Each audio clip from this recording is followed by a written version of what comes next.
Welcome to the Revenge Story Times channel. The phone vibrated against the marble countertop like an angry wasp. Mother Thompson's name flashed across the screen, and my stomach knotted before I even picked it up. 3 months of wedding planning had taught me exactly what that particular ringtone meant. Another battle was about to begin. "Selena, darling," her voice dripped with honey-coated venom. "I've just heard the most disturbing news from the country club. You're planning to have the ceremony in your mother's backyard?" I traced my finger along the counter's edge, counting to 3 before responding. "Yes, Evelyn. It's intimate, meaningful, and absolutely unacceptable." The honey vanished. The Thompsons have hosted every wedding at St. Augustine's Cathedral for 4 generations. For generations, Selena. Do you understand what you're throwing away? "My name is Selena," I replied, and I was about to become the family disappointment again. "Michael agrees with me about keeping things simple," I said, though my voice wavered slightly. The truth was, Michael hadn't exactly agreed. He just stopped arguing about it. "Simple," she spat the word like spoiled milk. "Is that what you call embarrassing our entire social circle?" "Richard is on the hospital board. I chair 3 charity committees." "What will people think?" The familiar heat crept up my neck. "They might think we're focused on what matters." "What matters?" she interrupted sharply. "What matters is family tradition. What matters is respect." Her voice rose sharply. "But I suppose you wouldn't understand that, coming from..." The unfinished sentence hung between us like a poisoned arrow. "Coming from what, Evelyn? A middle-class family? A public school education? A mother who worked as a librarian instead of organizing charity galas?" "I need to go," I managed. My fingers white-knuckled around the phone. "Michael will be home soon. Just remember, darling, you're not just marrying Michael.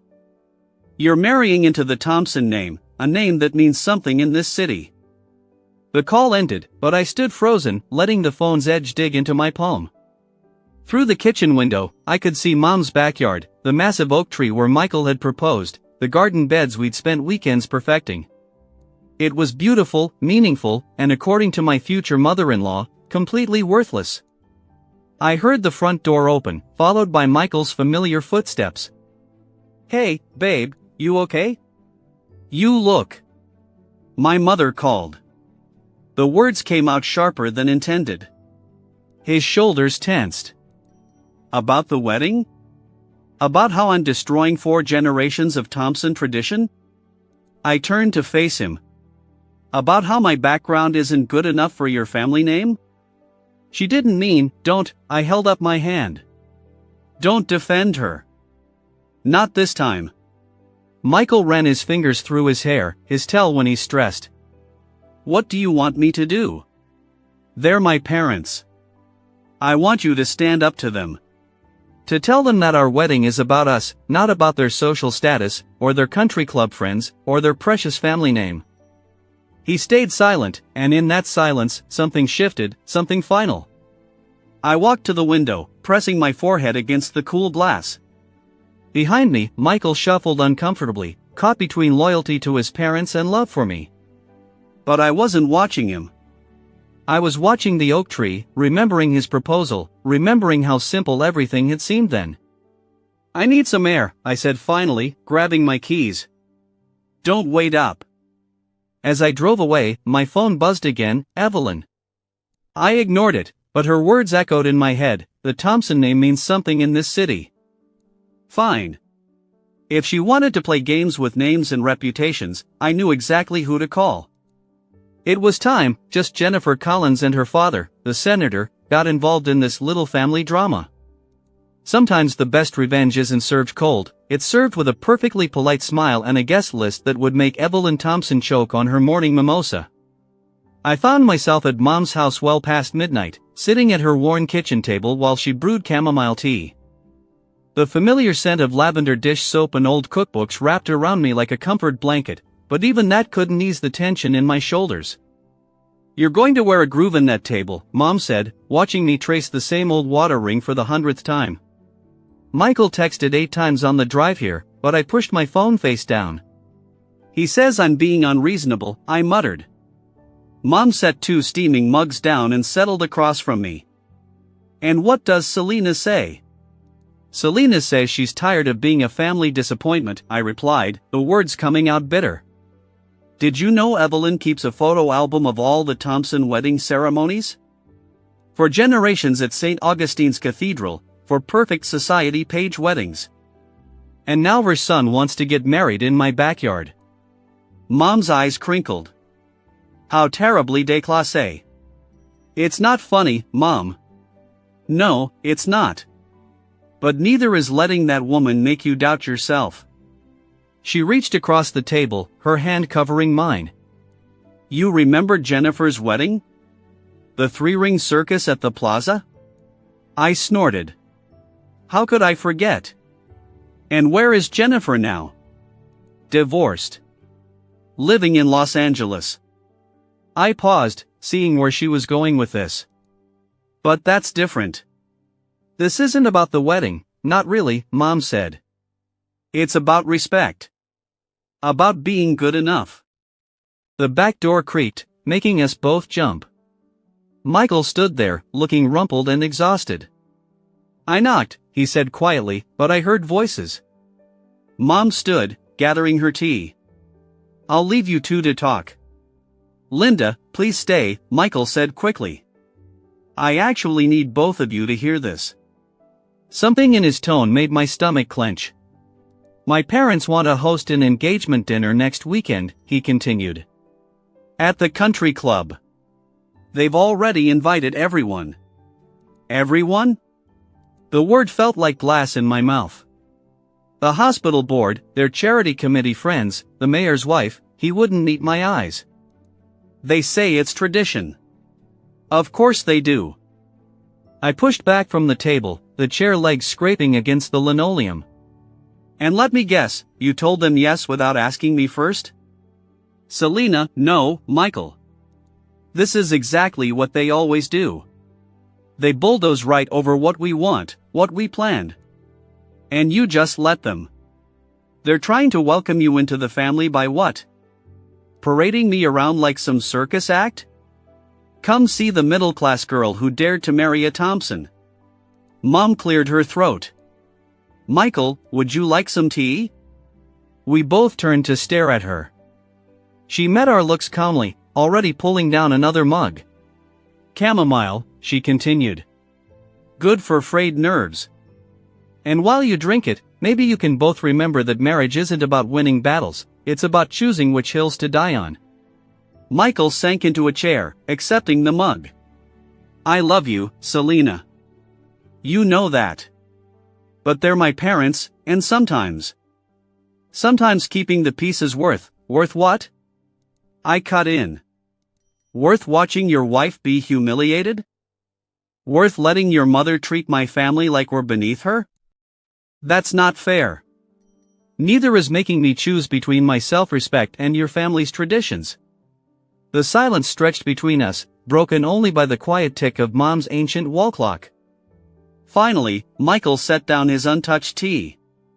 The dinner's next Saturday at 7, he said softly. Where? Somewhere appropriate. He left the same way he came, through the back door, leaving behind the scent of his cologne and the weight of his capitulation. Mom watched me carefully. What are you thinking? I picked up my phone, scrolling through contacts until I found the number I needed. I'm thinking it's time to call Jennifer. See if she and her father want to attend a little engagement dinner. Selena. Mom's voice held a warning. Revenge might feel good in the moment, but this isn't about revenge anymore. Mom, I met her gaze steadily, this is about showing Evelyn Thompson that her social circle isn't the only one that matters in this city. The phone rang once, twice, then Jennifer's familiar voice filled the line. Selena, do you know what time it is? Hey, Jen, remember how you always said you owed me one? Time to collect. The email from St. Augustine's Cathedral arrived 3 days before the engagement dinner. I almost deleted it, assuming it was a generic newsletter, until I saw the subject line, Thompson Carter wedding confirmation. My coffee mug slipped from my fingers, shattering against the kitchen floor. Honey, Michael called from upstairs. Everything okay? I stared at my screen, reading and rereading the confirmation details: deposit, PID, date secured, all arranged under the names Evelyn and Richard Thompson. Selena, did you know? My voice came out eerily calm as Michael appeared in the doorway. About the cathedral? He froze, color draining from his face. I can explain. They booked it behind our backs. I turned the laptop toward him. And you knew? Mom called yesterday. She said they were just holding the date in case what? The calm shattered. In case I came to my senses.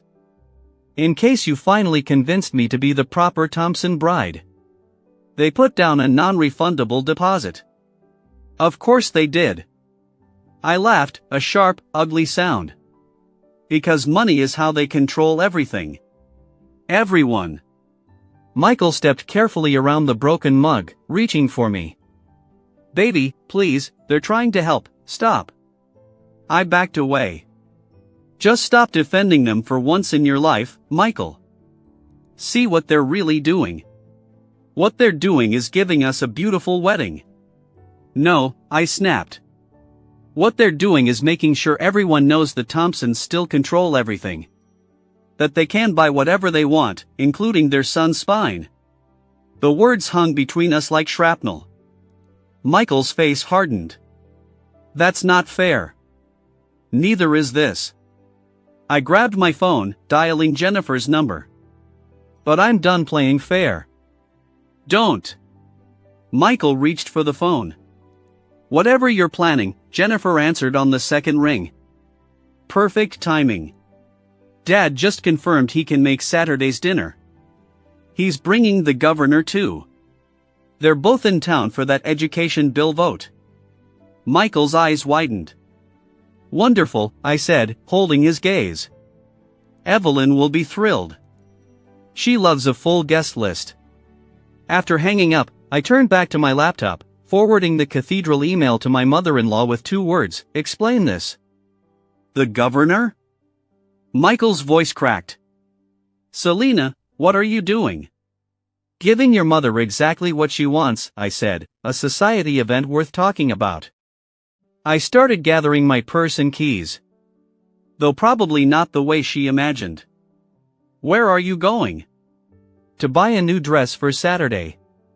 Something appropriate, I said, the word tasting like acid. Your mother's always saying I need to dress more like a Thompson. Don't do this. He caught my arm. Please, we can talk to them together. Explain? I pulled away. Explain what? That I'm not good enough for their precious cathedral? That your mother needs to control every aspect of our lives? I tried talking. I tried compromising. Now I'm trying something else. Revenge won't fix this. No, I agreed. But it might teach them something about respect. My phone buzzed, Evelyn calling, right on cue. I let it ring. You know what the worst part is?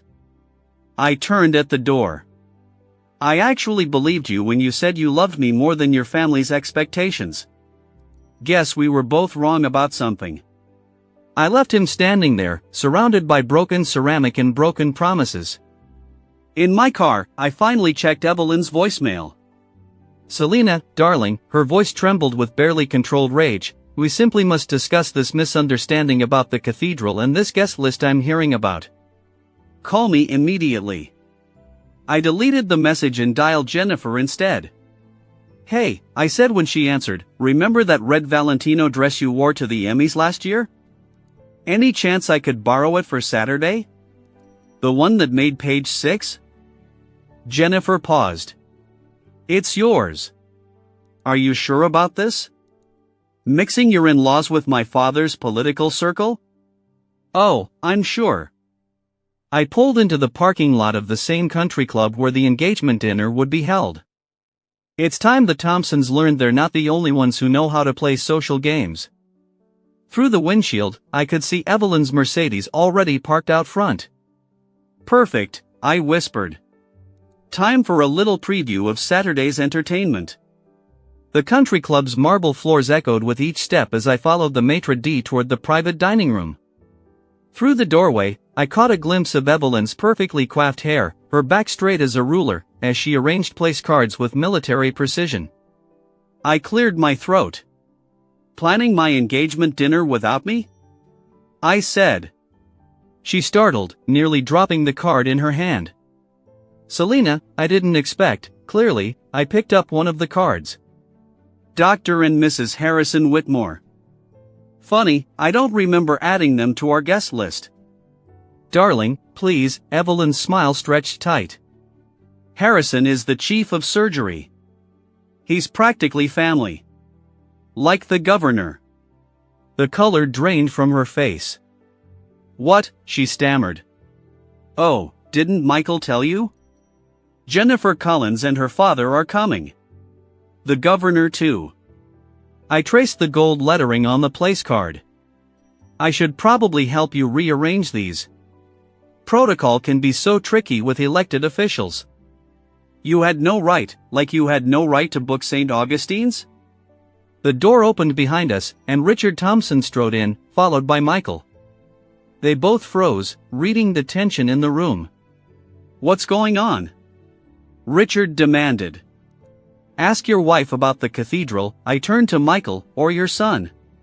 Richard's expression darkened. "Evelyn, it's tradition," she snapped. "And I won't let some public school librarian's daughter turn our family's legacy into a backyard barbecue." The words hung in the air like smoke. Michael stepped forward, but I held up my hand. "You know what's interesting about librarians?" My voice remained steady. "They teach you how to research, how to find information." I pulled out my phone, scrolling through emails. Like the fact that St. Augustine's Cathedral was built with Collins family money. Senator Collins's great-grandfather donated the land. Evelyn's perfectly manicured nails dug into the tablecloth. "Selena," Michael's voice cracked, "please don't do this." "Do what? Play by Thompson rules?" I met his gaze. "Because that's what this is, isn't it? A game of influence and control." "This isn't a game," Richard growled. "This is about respect." "Exactly." I placed Jennifer's place card at the head of the table. "So let's talk about respect." My phone buzzed. A text from Mom. "Need to see you, important." "Excuse me," I said, gathering my purse. "I have another appointment, but don't worry about the seating arrangement. Evelyn, Jennifer's people will handle it. They're used to managing high-profile events." I made it halfway to Mom's house before the shaking started. "Pull yourself together," I thought, gripping the steering wheel tighter. "You wanted this." Mom was waiting on the porch, holding a worn leather photo album I'd never seen before. "Sit," she said when I approached. "There's something you need to know about the Thompsons." She opened the album to reveal a yellowed newspaper clipping. The headline read, "Local Scandal, Thompson-Carter Wedding Called Off." "Mom, before I married your father," she said quietly, "I was engaged to Richard Thompson." The world tilted sideways. "What?" Evelyn was the daughter of Richard's father's business partner. When she showed interest, Mom's fingers traced the headline. "Well, some traditions are harder to break than others." "Why didn't you tell me?" "Because you loved Michael." "Because I thought maybe things had changed." She closed the album. But watching history repeat itself. My phone buzzed again. Michael calling. I ignored it. The engagement dinner, the cathedral. "It's not about you, Selena," Mom continued. "It's about Evelyn, making sure everyone knows she won again." I stared at the album, at 30 years of buried history suddenly rising to the surface. "So what do I do?" Mom's eyes met mine. "That depends. Are you fighting for your wedding, or are you fighting to prove something to Evelyn?" Because only one of those battles is worth winning. The phone buzzed a third time. This time, it was Jennifer. The governor confirmed, her text read. Dad's bringing reporters from the society pages. Evelyn Thompson won't know what hit her. I looked at Mom, then back at the message, feeling the weight of 3 generations of Thompson Carter history pressing down on my shoulders. I need to make a call, I said, finally reaching for my phone. But for the first time since this all began, I wasn't sure who I was really fighting anymore. Jennifer's Valentino dress hung in my closet like a red flag taunting me. 2 hours until the engagement dinner, and my phone wouldn't stop buzzing with updates. The governor's security detail needed parking arrangements.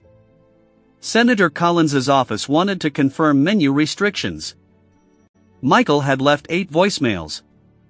I couldn't bring myself to hear them. The doorbell rang. I opened it to find Richard Thompson standing there, looking older than I'd ever seen him. May I come in? I stepped aside, watching him survey my modest living room with new eyes. Now I understood his careful distance all these years, the way he'd never quite looked at me directly. Linda told you it wasn't a question about you and her. Yes, I crossed my arms. 30 years of Thompson traditions suddenly make a lot more sense. It wasn't like that, he ran a hand through his silver hair. Your mother wasn't good enough. Like mother, like daughter, right? You're nothing like Linda. His voice cracked. She walked away. You're fighting back, I said, my eyes narrowing at the leather album Mom had shown me. It sat on my coffee table. Richard picked it up, thumbing through the pages until he found the newspaper clipping. Evelyn was pregnant, he said quietly. That's why. Well, some choices aren't really choices at all. My carefully constructed anger wavered. Why are you telling me this? Because you need to understand what you're really fighting against. He set down the album. It's not about the cathedral or the country club. It's about fear of losing control, of change. He met my eyes. Evelyn's terrified of ending up like her mother, abandoned for someone younger, someone more genuine. The irony wasn't lost on me. So she made sure to strike first with Linda, and now she's doing it again with you. He pulled an envelope from his jacket. These are the cathedral receipts, the deposit, everything. I stared at the envelope. Why? Because I made the wrong choice 30 years ago. Because my son loves you the way I loved Linda. He placed the envelope on the table. And because sometimes tradition needs to break before it can change. My phone buzzed again. Jennifer confirming the society photographers were in position. The dinner starts in 2 hours, I read. I know, Richard headed for the door, then paused. Whatever you decide, Selena, make sure you're fighting for the right reason. Revenge might feel good tonight, but you'll have to live with the consequences tomorrow. After he left, I sat, staring at the red dress, the envelope, my buzzing phone. Mom's words echoed. Are you fighting for your wedding, or are you fighting to prove something? I picked up my phone, dialing Michael's number. Selena, he answered on the first ring. Thank God, I've been trying to. Meet me at the oak tree, my voice shook. Where you proposed. Now. The dinner's in 2 hours, Mom's already ready. Please, Michael, just meet me there. I grabbed my keys, leaving the Valentino dress hanging in the closet. As I drove to Mom's house, to our oak tree, my phone exploded with messages. Jennifer asking about the photographers. Evelyn demanding confirmation about place settings. The governor's office requesting arrival protocols. I turned off my phone. The sun was setting when I pulled up, casting long shadows across Mom's backyard. Michael stood under the oak tree, still in his work clothes, looking lost. I found out why your father hates my mother, I said, walking toward him. And why your mother hates me. Selena, but that's not why I asked you here, I took his hands. I need to know something. And I need the truth. Truth? Are you marrying me because you love me, Or because I'm your rebellion against Thompson traditions? His fingers tightened around mine. What do you mean? Because in 2 hours, I can destroy your mother's social standing. I can make headlines that'll haunt your family for years. Or we can get in your car right now, drive to the country club, and play our parts in another perfect Thompson wedding. But I need to know what we're really fighting for. The oak tree creaked above us, branches swaying in the evening breeze. Everything hinged on his next words. My revenge. Our future. 3 generations of Thompson Carter history. Michael opened his mouth to answer, and I held my breath. Michael's silence stretched like a shadow across Mom's backyard.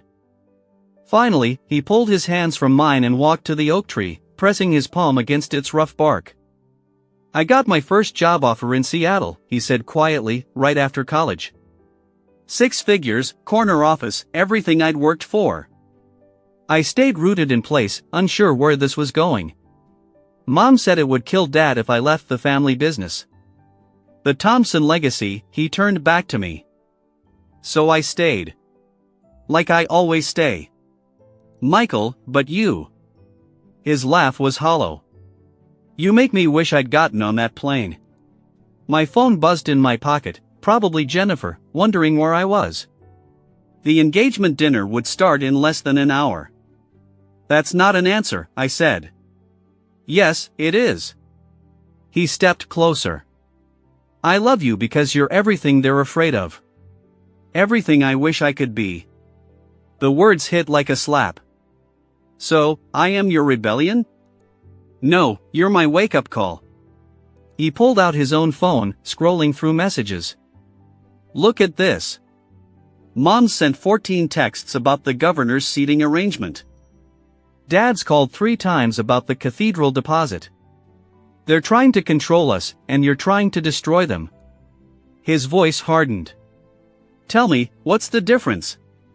Before I could answer, headlights swept across the yard. A sleek black car pulled up, and Jennifer stepped out, wearing a designer suit that probably cost more than my monthly salary.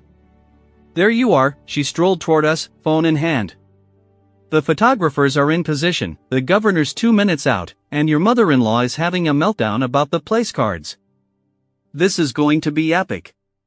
Michael stared at her, then at me. You planned all this? I had help. I gestured to Jennifer, who was still scrolling through messages.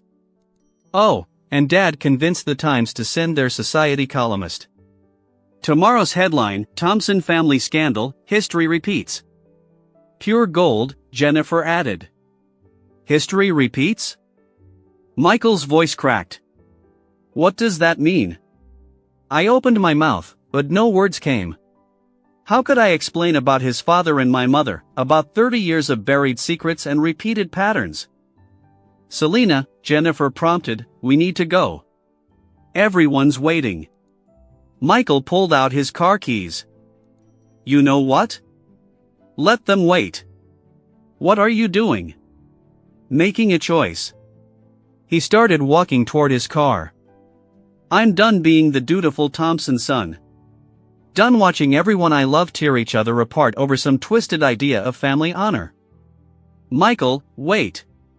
You want revenge on Jennifer? Touched my arm. The governor's already at the club. If we leave now, stop. I shrugged her off. Just stop. The oak tree loomed above us, witness to another Thompson Carter crossroads. In my pocket, the cathedral receipts Richard had given me felt like they were burning a hole. What are you doing? Jennifer demanded as I pulled out my phone. Choosing my battle. I dialed Senator Collins's office, hands shaking. This is Selena Thompson. I need to cancel the governor's appearance tonight. Family emergency. Are you insane? Jennifer grabbed for my phone. Do you know how many strings Dad pulled? I know exactly what strings you pulled. I stepped back. And I'm done dancing on them. Michael stood by his car, watching, waiting. You're making a mistake, Jennifer said. They'll never respect you now. I looked at the oak tree, remembering Mom's words about battles worth winning, remembering Richard's warning about living with consequences. Maybe, I said, but at least I'll respect myself.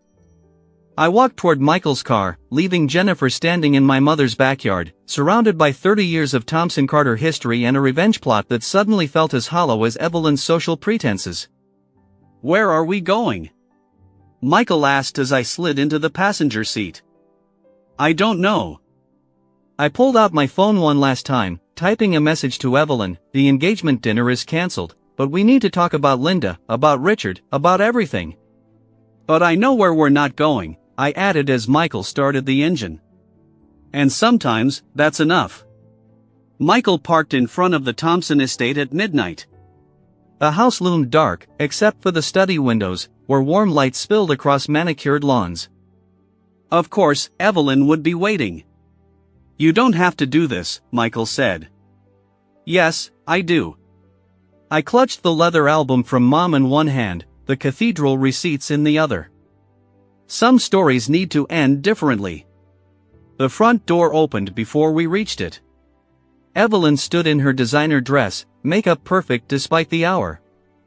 Behind her, Richard sat in his leather chair, looking smaller than I remembered. "The governor sends his regrets," I said, stepping inside along with half of the hospital board, I imagine. Evelyn's smile was brittle. "Quite the spectacle you arranged. Learned from the best." I placed the album on Richard's desk. Though probably not as spectacular as 30 years ago. The color drained from Evelyn's face. Richard stood abruptly. "That's enough." "No, it's not." I opened the album to the newspaper clipping. "Tell him, Evelyn. Tell Michael how you made sure Richard chose the right Carter woman." Michael picked up the article, his hands shaking. "Dad, what is this?" "Ancient history," Evelyn snapped. "Like the cathedral deposit." I pulled out the receipts. "Or did you think forcing history to repeat itself would somehow make it right?"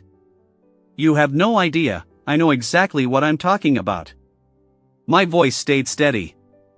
"The same way you knew exactly what you were doing when you got pregnant right after Richard proposed to my mother." The silence that followed was deafening. Michael stared at his father, who couldn't meet his eyes. "Is it true?" Michael's voice cracked. "It was complicated," Richard started.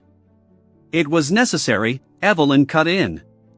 The Thompsons needed control." I stepped closer. "Just like now. But here's what's going to happen instead." I pulled an envelope from my purse, the one Jennifer had given me, with photos and a story ready for tomorrow's papers. Tomorrow, there's either going to be a scandal in the society pages about Thompson family history, or there's going to be nothing at all. I set the envelope down. "Your choice." "You're blackmailing us." Evelyn's voice rose. "I'm offering you what you never gave my mother, a choice." Richard picked up the envelope with trembling fingers. "What do you want?" "The wedding happens in Mom's backyard. No cathedral. No society circus." I met Evelyn's gaze. "And you both show up with genuine smiles and welcome me to the family." "Really welcome me. Or," Evelyn challenged. "Or tomorrow everyone learns how the perfect Thompson dynasty was built on destroying my mother's happiness." I turned to Michael. "Your call." Michael looked at his parents, then at the newspaper clipping, then at me. Something shifted in his expression. "No," he said quietly. "What?" "No deals. No threats." He took my hand. "We're getting married in Linda's backyard because that's what we want. And if you can't accept that," he faced his parents, "then don't come at all." Evelyn sank into a chair, her perfect posture crumbling. Richard stared at the album, at 30 years of carefully maintained appearances.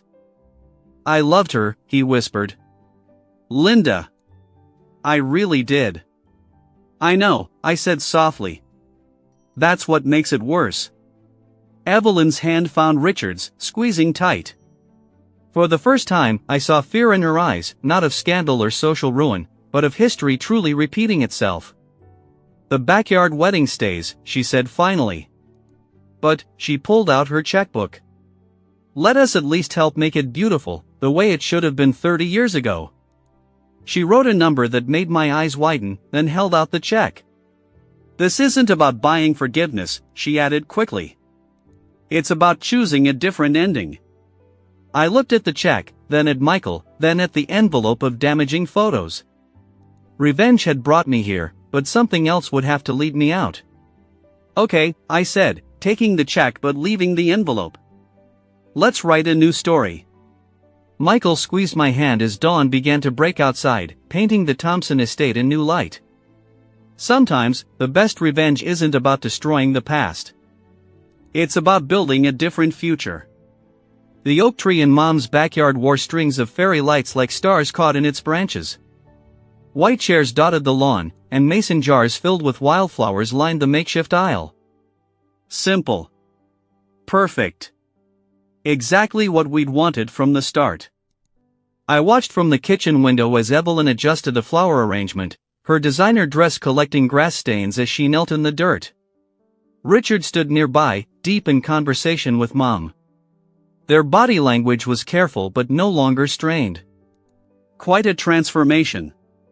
"Some stories are better left untold," Jennifer said behind me. She'd arrived early, wearing a simple sundress instead of her usual red carpet attire. Though Dad's disappointed about missing his photo op. I turned to face her. "Thank you for understanding." She shrugged, but her eyes were kind. "You know, I always envied how you stood your ground. Even back in school, you knew exactly who you were." "Not exactly." I fingered the check in my pocket, Evelyn's peace offering still uncashed. Sometimes you have to lose yourself to find out who you really are. Through the window, I watched Michael arrive, carrying boxes of champagne. He paused to kiss his mother's cheek, and Evelyn's surprise melted into a genuine smile. "You're not going to tell me what happened that night at their house, are you?" Jennifer asked. "Some bridges are better rebuilt than burned." Mom appeared in the doorway, holding a small package wrapped in aged paper. "Ready?" I nodded, following her upstairs to her bedroom. She placed the package in my hands. "I was going to wear this," she said softly, "the day I almost became a Thompson." Inside was a delicate pearl hairpin, its silver tarnished but beautiful. "Mom," I said. "The past doesn't have to poison the future," she said. She tucked the pin into my hair. "Sometimes it just shows us where to build stronger foundations." The ceremony passed in a blur of sunset light and gentle breezes. No society photographers, no political connections, just family learning to become family. When Michael kissed me under the oak tree, Evelyn was crying real tears this time, not the carefully manufactured ones I'd seen at countless charity events. At the reception, Richard clinked his glass for a toast. My stomach tightened, remembering all the Thompson traditions we'd broken. 30 years ago he began, his voice wavering. I made a choice based on fear, on tradition, on other people's expectations. His eyes found Mom in the crowd, then moved to me. Today, my son chose love instead, and in doing so, he taught his old man that sometimes the best traditions are the ones we dare to break. Evelyn stood, taking his hand.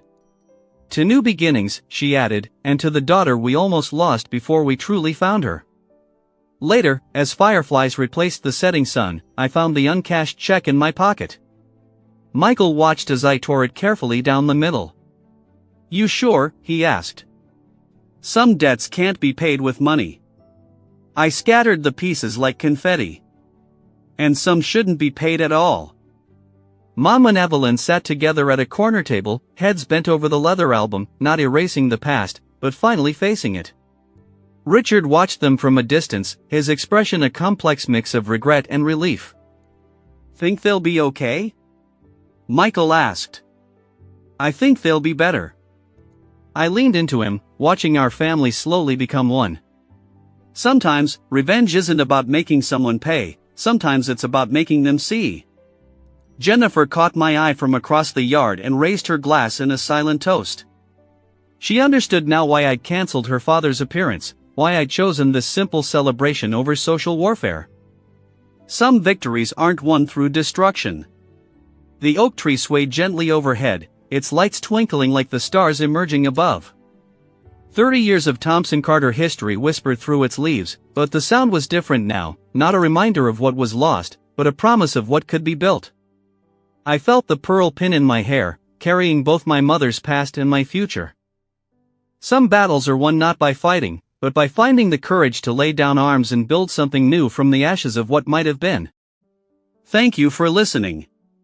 Until the end, see you in the next episode of Revenge Story Times. Take care of yourself and your loved ones. Goodbye.